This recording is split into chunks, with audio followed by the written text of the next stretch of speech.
Question है largest positive integer that exist with its negative. So इस video में हम पूरा इस क्वेश्चन का कॉन्सेप्ट और अप्रोच डिस्कस करेंगे। So at the end of the video you will be able to code yourself. So देखते हैं क्वेश्चन क्या कह रहा है। आई होप यू आपने क्वेश्चन पूरा पढ़ लिया होगा।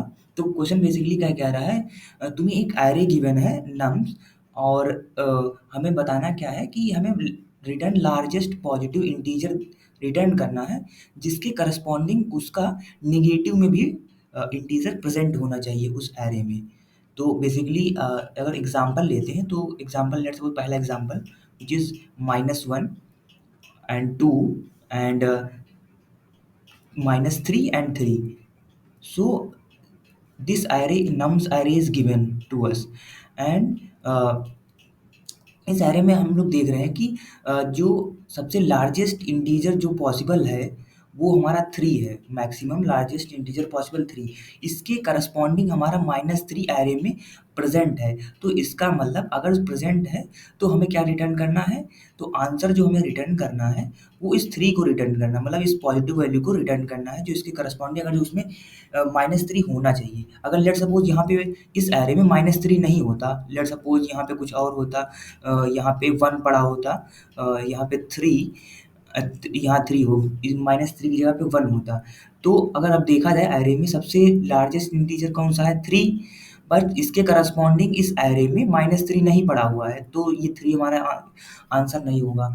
उसके बाद देखा जाए तो इससे बड़ा कौन सा इंटीजर है हमारा 2, और 2 के करस्पॉन्डिंग भी हमारा इसमें -2 नहीं पड़ा हुआ है एरे में, तो 2 भी आंसर नहीं होगा। तो उसके बाद नेक्स्ट कौन सा है, 1, 1 हो सकता है लार्जेस्ट, लेकिन उसके करस्पॉन्डिंग हमारा एरे में -1 पड़ा हुआ है, तो हमारा आंसर क्या होगा, 1।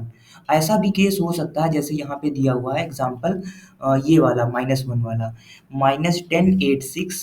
चलो एग्जाम्पल लेके देख लेते हैं, -10 8 6 एंड 7 -2 -3, 7 -2 एंड -3। तो इस एरे में हम लोग देख रहे हैं कि सबसे लार्जेस्ट इंटीजर पॉजिटिव कौन सा है पॉसिबल, वो 8, लेकिन इसके करस्पॉन्डिंग -8 एरे में नहीं है, तो हमारा 8 आंसर नहीं होगा। उसके बाद 7 भी 7 प्रेजेंट, लेकिन -7 प्रेजेंट नहीं है एरे में, तो ये भी आंसर नहीं है। उसके बाद 6 को देखेंगे तो -6 भी प्रेजेंट नहीं है। उसके बाद कोई पॉजिटिव इंटीजर बचा ही नहीं है, तो मतलब अब कोई पॉजिटिव इंटीजर बचा ही नहीं है, तो मतलब आंसर हमारा क्या होगा, तो हमें रिटर्न -1 कर देना है। मतलब कोई भी ऐसा पॉसिबल पॉजिटिव इंटीजर नहीं है जिसके करस्पॉन्डिंग -1 हमारा नम्स एरे में हो। तो अब इसको अप्रोच क्या रहेगी, क्या इंट्यूशन रहेगा इसको सॉल्व करने का। तो बेसिकली इसे सॉल्व करने के 2 तरीके हो सकते हैं। एक पहला जो मेथड है, पहला मेथड वो सॉर्टिंग एंड 2 पॉइंटर है। सॉर्टिंग एंड 2 पॉइंटर, 2 पॉइंटर का यूज़ करके सॉर्टिंग एंड 2 पॉइंटर, तो ये पहला मेथड है। ये मैं डिस्कस नहीं करूँगा, ये लगभग तुम लोग कर लोगे, क्योंकि पहले इसको एरे को सॉर्ट कर लो, उसके बाद फर्स्ट पॉइंटर फर्स्ट वाले पे और लास्ट पॉइंटर लास्ट वाले पे। अब उसके बाद कंपेयर कर लो, इसके करस्पॉन्डिंग इधर माइनस वाला है तो रिटर्न कर दो, नहीं तो इधर ये इधर जाते जाओ, माइनस करते जाओ, इधर प्लस करते जाओ। तो ये कर सकते हो, ये 2 पॉइंटर अप्रोच हो गई। लेकिन मैं दूसरा मेथड यहाँ पे डिस्कस करूँगा जो होगा हैशिंग से रिलेटेड, तो मैं वो डिस्कस कर देता हूँ। दूसरा मेथड क्या है, हैशिंग से रिलेटेड। ये मुझे थोड़ा ईज़ी लग रहा है इसके कंपैरिज़न में, 2 पॉइंटर्स में इधर आगे बढ़ाने पीछे लाने में दिक्कत हो सकती है। तो मैं हैशिंग में करूँगा क्या, बेसिकली देखो आइडिया क्या रहेगा। हमें चाहिए क्या, बेसिकली जितने भी पॉजिटिव इंटीजर हैं उसके करस्पॉन्डिंग हमें कोई नेगेटिव इंटीजर मिल जाता है तो हम आंसर अपना रिटर्न कर देते हैं पॉजिटिव। तो हमें बेसिकली अब चाहिए क्या कि कोई भी, तो मैं क्या करूँगा, एक हैश मतलब क्रिएट कर लूँगा, मैप क्रिएट कर लूँगा। मैप कैसा क्रिएट करूँगा, मैप क्रिएट करूँगा इंट कॉमा बोल का। मतलब ये क्या रिप्रेजेंट करेगा, ये रिप्रेजेंट करेगा कि कोई नेगेटिव इंटीजर उस एरे में प्रेजेंट है कि नहीं। जैसे यहाँ पे इस वाले एरे की बात की जाए तो मैं क्या करूँगा, पहले एरे को ट्रैवर्स करूँगा और जितने भी हमारे नेगेटिव इंटीजर हैं उसके करस्पॉन्डिंग मैं उसको ट्रू मार्क कर दूँगा। ठीक है? मैं इसको भी ट्रू मार्क कर दिया, केवल नेगेटिव को मैंने ट्रू मार्क कर दिया, बस इतना मैंने इस एरे के करस्पॉन्डिंग मैंने ये एक हैश टेबल क्रिएट कर ली, ठीक है? अब मैं क्या करूँगा, सेकंड बार मैं दूसरी बार इस एरे को ट्रैवर्स करूँगा।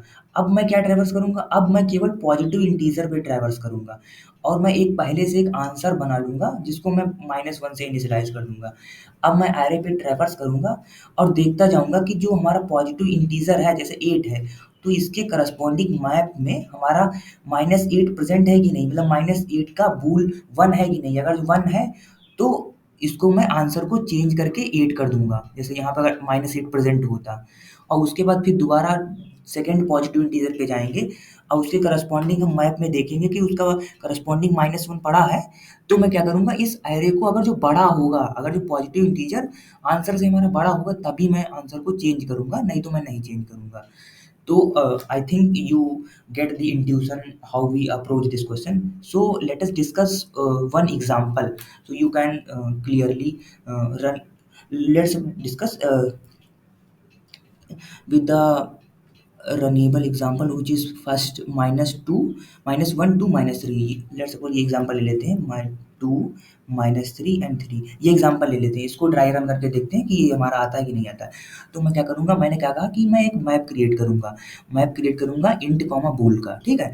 तो मतलब इंट कॉमा बूल का इसमें क्या क्या केवल माइनस जितने भी नेगेटिव इंटीजर हैं उनको मैं ट्रू मार्क कर दूँगा। तो मैं क्या करूँगा, यहाँ -1 को मैं 1 मार्क कर दिया, -3 को मैंने 1 मार्क कर दिया, बस इतना मेरा ये मैप में स्टोर हो गया। अब मैं दोबारा इस एरे को ट्रैवर्स करूँगा केवल पॉजिटिव इंटीजर पे।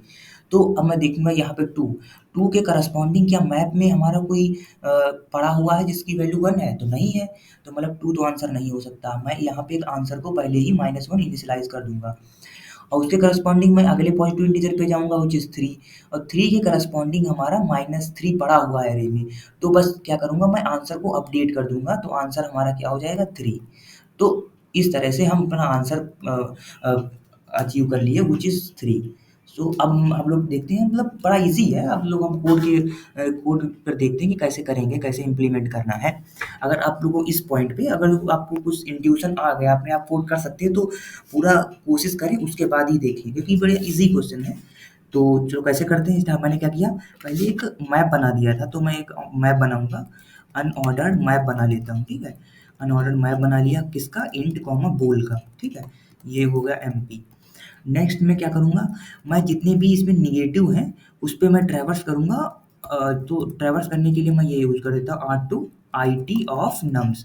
ट्रैवर्स करने के लिए मतलब इस फैक्टर पर ट्रैवर्स करने के लिए मैंने ये यूज़ किया फॉर लूप।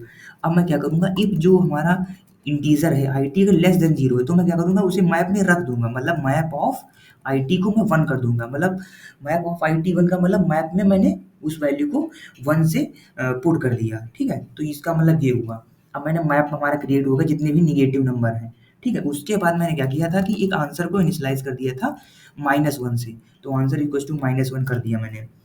इसके बाद क्या कर रहा हूँ, मैं कर रहा था कि मैं जितने भी पॉजिटिव इंटीजर हैं उन पे जा रहा था, तो ऐसे भी ट्रैवर्स कर सकते हैं, R2 IT ऑफ नम्स पे जा सकता हूँ, ठीक है? यहाँ पे गया, अब मैं चेक करूँगा कि ये पॉजिटिव है कि नहीं, तो उसके लिए क्या करूँगा, IT जो है हमारा ग्रेटर देन 0 होना चाहिए, मतलब पॉजिटिव इंटीजर है। अब मैं चेक करूँगा अगर ये पॉजिटिव इंटीजर है, तो इसके करस्पॉन्डिंग मैप में एंट्री है कि नहीं? तो अगर जो मैं चेक करूँगा मैप ऑफ हमारा माइनस ऑफ IT, मतलब इसके करस्पॉन्डिंग माइनस में एंट्री, इस IT को माइनस में देखूँगा मैप में पड़ा हुआ है कि नहीं? अगर ये इक्वल्स टू 1 है, एंड मतलब अगर 1 है और साथ में क्या होना चाहिए, इसकी वैल्यू बड़ी भी होनी चाहिए, मतलब IT की वैल्यू आंसर से बड़ी होनी चाहिए क्योंकि हमें मैक्सिमम चाहिए। अगर इससे बड़ी है, IT की वैल्यू आंसर से बड़ी है, तो मैं क्या कर दूँगा, डायरेक्ट आंसर को अपडेट कर दूँगा। आंसर जो हमारा हो जाएगा IT हो जाएगा क्योंकि जो हमारा इंटीजर है वो अब हमारा आंसर हो गया। यहाँ पे तुम्हें समझने की ज़रूरत पड़ेगी, ये जो मैप है मैंने इसको पहले देखा कि इसके करस्पॉन्डिंग कोई नेगेटिव पड़ा हुआ है कि नहीं, अगर पड़ा हुआ है तो जो हमारा IT है वो अगर आंसर से बड़ा हुआ है तभी मैं अपडेट करूँगा आंसर इक्वल्स टू IT। तो बस ये पूरा मैंने ट्रैवर्स कर लिया, उसके बाद में कुछ करना ही नहीं है, रिटर्न आंसर कर दिया मैंने। चलो रन करके देखते हैं अब। तो सो यहाँ पे तो एक्सेप्टेड दिखा रहा है, तो चलो सबमिट कर देते हैं। हाँ, तो यहाँ पे हम लोग का एक्सेप्टेड सॉल्यूशन मिल गया है। तो अब यहाँ पे थोड़ा एक बार समराइज़ कर देते हैं मैंने क्या किया है। तो बेसिकली मैंने इंट्यूशन में क्या किया, जो भी हमारी एक एरे दी थी, उसके करस्पॉन्डिंग मैंने क्या किया, पहले एक मैप क्रिएट कर लिया। मैप में मैंने क्या किया कि जितने भी नेगेटिव नंबर हैं, उससे करस्पॉन्डिंग मैंने एक मैप क्रिएट कर लिया कि ये नेगेटिव इंटीजर प्रेज़ेंट है हमारा। उसके बाद मैंने क्या किया, एक आंसर को इनिशियलाइज़ कर दिया, उसके बाद जितने भी पॉज़िटिव इंटीजर हैं, उन पे मैंने ट्रैवर्स किया। और मैंने ट्रैवर्स किया, उसके करस्पॉन्डिंग देखा कि मैप में कोई एंट्री पड़ी है -1 की, अगर पड़ी है, अगर वो भी बड़ी होनी चाहिए मेरे आंसर से, तो मैं आंसर को अपडेट कर दूँगा, क्योंकि हमें मैक्सिमम इंटीजर चाहिए, लार्जेस्ट पॉज़िटिव इंटीजर, ये लार्जेस्ट पॉज़िटिव इंटीजर, ठीक है? तो उसके करस्पॉन्डिंग मैंने क्या किया, आंसर को अपडेट कर दिया, लास्ट में पूरा आंसर रिटर्न कर दिया। So I hope you guys clearly understand the code and thinking process. Thank you.